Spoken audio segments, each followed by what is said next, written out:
Hello guys, welcome back to my channel. আজি মোৰ channel গীতিছ ৱৰ্ল্ডত আপোনালোকৰ বাবে লৈ আহিছোঁ এটা খুবেই টেষ্টি ৰেচিপি। সেইটো হ'ল বিনা তেল আৰু মছলাৰে বইল চিকেন ৰেচিপি। সদায় তেলত বনোৱা খাদ্যতকৈ আপোনালোকে এদিন এনেকৈও খাই চাবচোন।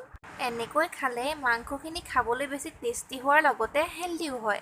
গতিকে আহকচোন বেছি সময় নষ্ট নকৰি ভিডিঅ'টো আৰম্ভ কৰোঁ। মুৰ্গী মাংসৰ বইল ৰেচিপিটো বনাবৰ বাবে আমাক কেইটামান সামগ্ৰীৰ প্ৰয়োজন হ'ব।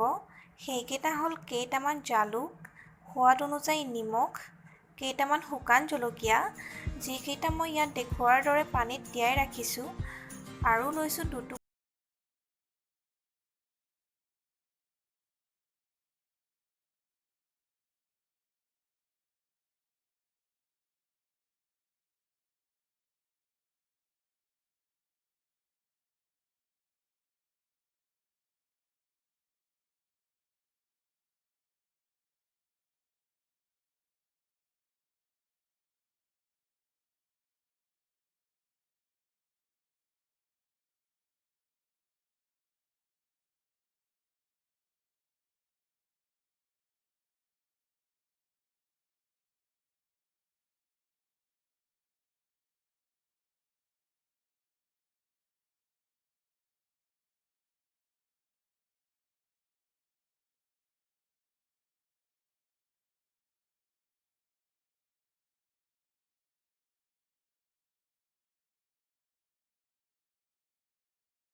দি দিলোঁ, আৰু আদা আৰু নহৰুখিনি এতিয়া মই ভালদৰে লৰাই ল'লোঁ।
মই ইয়াত আৰু এগিলাচ পানী এড কৰি দিছোঁ।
অলপমান আদা আৰু নহৰু থৈ দিছিলোঁ, এতিয়া মই সেইখিনিও মাংসখিনিত দি দিলোঁ।